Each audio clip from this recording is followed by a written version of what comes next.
Let me give you a few more thoughts on episode 8. Um, One of the things I've talked a little bit about, and I've hopefully communicated my position with respect to these labels, old school versus new school, is that they're kind of just a superficial qualifiers. They help people think about, oh, an earlier player, oh, a later player. But personally, I don't care what you all think about whether or not I'd be able to play now. I really don't. Your comments are really funny, but great. Uh, I know how capable I am of playing the game of Survivor, which in its essence hasn't changed much. But people do make distinctions between the way some of the older players played and how some of the newer players are playing. So, one of the things that was great in episode 8 was Rob saying something to the effect of, none of us are quitters here. Because Sandra wasn't there and was, I think, alluding to Sandra. Clearly, Rob pointing out that those who remained weren't quitters. What does that suggest? That suggests that he thinks Sandra was a quitter. And Sandra has said things to the effect of, well, I knew when I was voted out, I was done. And that kind of mindset lends itself to there being legitimacy in the old school versus new school distinction. But again, I say the error in that thinking is believing that everyone who played early has that mindset. I just think it's evidence of how many of the folks who played early, even though they may have won, miss some of the gameplay that's required in Survivor, that aren't as effective players as I might want them to be.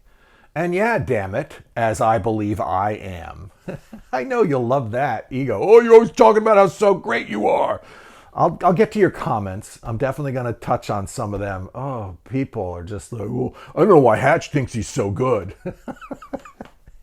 Well, anyway, in episode 8, when Rob suggests that people aren't quitters there, what do you think about that? What do you think about the idea that he's thinking Sandra is a quitter?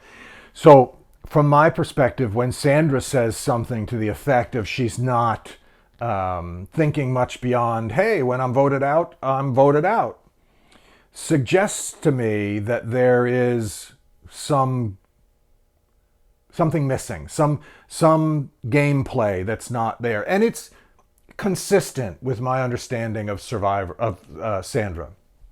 I love Sandra. I really get along with her personally outside the game. I really, really, really enjoy her. I think her gameplay speaks for itself. There's a way in which she approaches the game that's clear and smooth, and it's consistently Sandra. Here's my criticism or my critique a little bit. It is somewhat simplistic. There is a simplicity to it that I think undermines Sandra's chances in this game, for example. In episode 8, could Sandra have won that challenge? Well, the things that aren't incorporated into Sandra's thinking when she says, hey, when I'm voted out, I'm voted out, have to do with how fire tokens add to the game, have to do with what kind of exhaustion may have played out among players who weren't on edge of extinction, have to do with a lot of things that weren't considered, I think, by her leaving.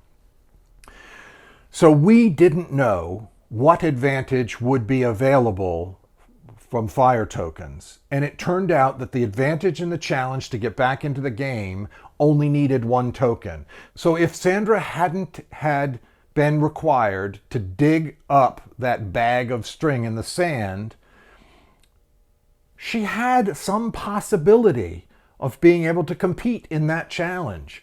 Moving a ball up that snake, it's not a physical thing. And that's common in those types of challenges that enable some player to come back into the game. And so the critics out there who are disappointed that Sandra left have some footing here when you think through what Sandra might have been able to do if her mindset were different. I get why her mindset wasn't. I get how long it was that she would have had to stay on Edge of Extinction. I get how long it was that she had been out there just prior on season 39. But none of that takes away from that being a slot that someone who really wanted the win might have put more into it, might have endured, might have hung in there just to see. Even if it were likely that she might not win the challenge, the idea that she could have was not just some random, far off, just numerical possibility. It was a real possibility. And she couldn't know how much of a real possibility it was until she understood what she could have bought as an advantage. And she wasn't willing to wait for that, to learn that before deciding whether to stay in or to leave the game. I accept that she felt when she was voted out, she was voted out, and I think that's a good argument for her to make. That she was done and that the rest of the time that she would have had to suffer wasn't worth what she had calculated as the risk or the unlikelihood of her being able to get back in. I think her calculations were wrong, and I would hope if she had to do it again, she might think through or reconsider the impact of her choosing to leave before she knew whether she actually would have a chance to get into play again or not. She might not, or she might not want to, or might not be able to reconsider that, but I would hope she would over time. Who knows? Here's another thought I've had in watching episode 8. It's not directly related to this episode or only this episode, but it's something I wonder if you have thought about. I often get comments on Twitter mostly, but sometimes on my YouTube videos, from people who argue with me about my thoughts on a particular player by pointing out how few, if any, votes these people have ever received. As if that means anything. And here's what I mean. It is not a directly proportional thing where you can take a look at players and go, player A got 4 votes, player B got 17, player C got 11, player D got 14, and go, the person who got 17, they're just not playing as well as the person who only got 4. That makes no sense. Every single tribal council is different. All of the circumstances are different. Whether or not an individual receives any votes or not doesn't matter so long as they stayed in the game. Whether they got 1 less than the person who went out or none, they still stayed in the game. And then everything goes back to 0. It's all starting over again. There is no way to cumulatively look and say, well, wait, like Tony at this point in the game has not received a vote from anyone. I think this does in some way go to what I've talked about over time, the way in which he is not perceived as one of the overwhelming threats and is so kind of playfully being frenetic openly. He's being Tony. And this goes to how people are perceived and perception in the game. When you're being who you are perceived to be, you are thought of as less threatening. That's what's happening, I think, here with Tony. So the fact that he hasn't gotten any votes at all this season does not indicate, I don't think, a level of gameplay or not. It just doesn't. But it might indicate how he is perceived. It might be something people could consider with respect to what kind of threat they are thinking of somebody as. And a good player would look at those kinds of things and think, I wonder why we haven't focused here or there or at another person. And just contemplate those things. But the actual numbers don't mean anything. So you get 0 votes, 0 votes, 0 votes, 0 votes until you get, boom, the number needed to get your ass off the show. That's just how it works. And if you don't get enough in any one tribal council to get voted off the show, then you're at the end being voted on by the jury to decide which of you played the better game. But you can be the person who played the better game if you got one less than the person who was voted out every single tribal council all the way through the game. So saying you got 0 votes, although it might sound good to jury members, doesn't really have any value. And if I were a jury member, I would call someone out who was using that as justification for why they should get the win. I wouldn't like it. So another thing last night, I don't know if you were thinking much about Tyson and watching the dynamics after the merge. He came back into the game. Why wasn't he voted right back out again? All kinds of possibilities. Was he not allowed to be voted out? Is that part of the rules, that the person who comes back from Edge of Extinction can't be voted out in that same episode? I don't know.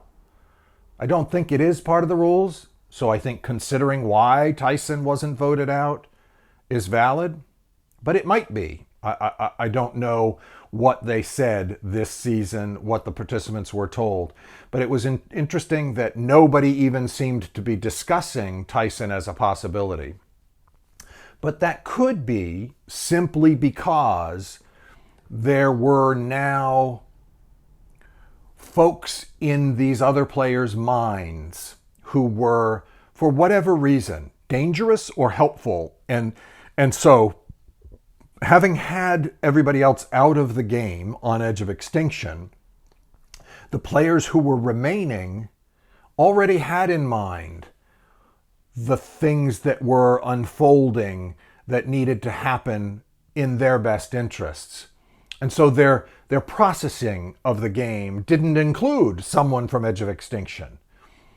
If that were the case and there wasn't a rule to preclude voting off Tyson, don't worry. It would only last for that one episode, for that one tribal council. The second they're all back, after now having voted off Wendell, everybody will start reprocessing, and I'm sure Tyson will be in the mix. No question. So I know I've gotten some grief from some of you, even like women who've said things like they don't like guys kind of pointing out how physically attractive women are. And so they're not liking me pointing out how physically attractive Ben is. I appreciate your concern. I just don't agree. I think there is a distinction that's necessary to make between being playful and being appreciative of someone you find attractive and engaging in a way that people might find humorous, particularly when, in this case, I haven't even met Ben yet. But the truth is, were I being bothersome to anyone, and I knew that, I would discontinue. That's just who I am, and that's how I respect people, and I would hope others respect people as well. But when it comes to others being bothered by the way in which I interact with somebody or the way in which someone interacts with somebody, I'm less concerned. And in fact, off-put a little bit by folks who choose to kind of get riled up for someone else who is not bothered or riled up.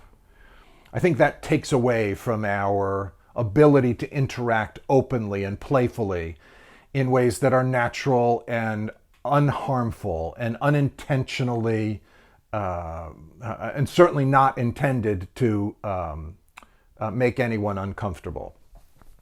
That wandering aside, oh, that adorable man, Ben, goes last night in episode 8, puts his arms around God and talks about how we're the big threats. How funny is that? That Ben is considering himself one of the bigger threats. I don't think that the other players there are thinking, and I'm not of Ben as the biggest threat. I'm not saying that Ben isn't a threat.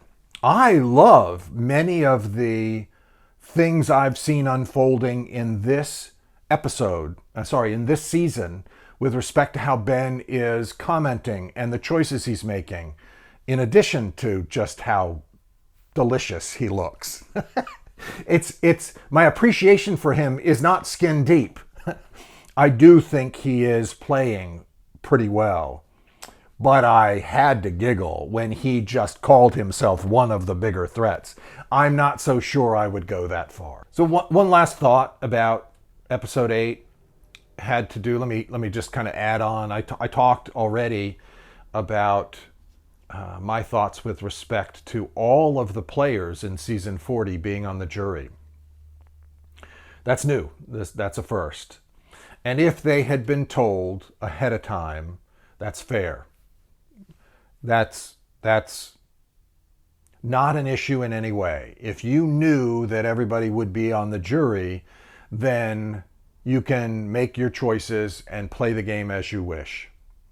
If you had not been told, if you as a participant in Winners at War were not told ahead of time that all of the players would be on the jury, that's not just a twist. That's an unfair undermining of the game.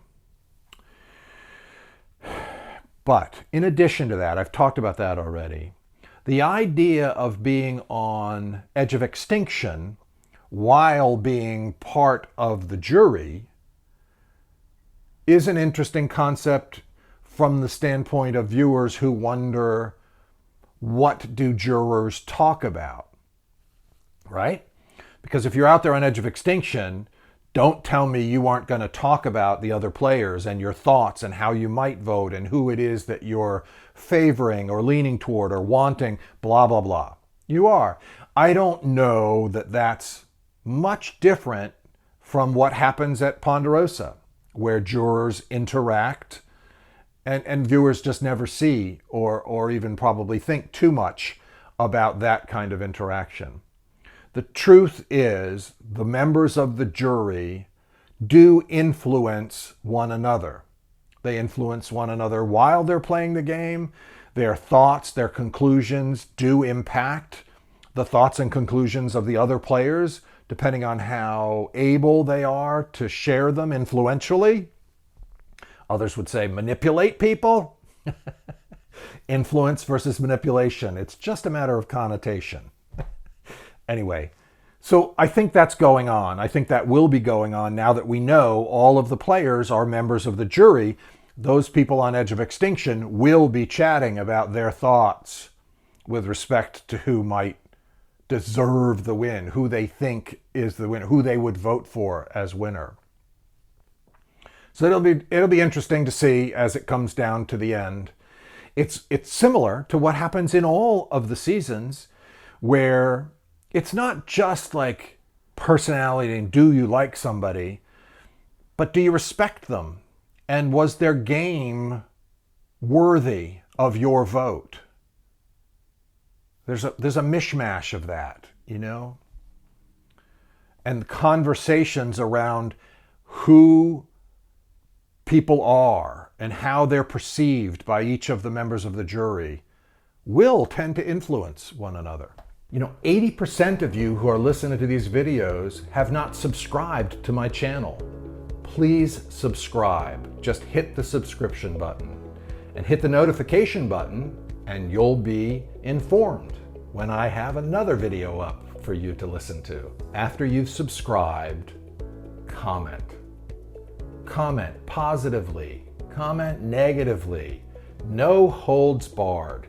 Just say what you're thinking. That's what will make our exchange even more valuable. As I'm able, I'll create new videos responsive to that commentary. So like away, or dislike, on that rare occasion you may feel the need to do so. But either way, thank you.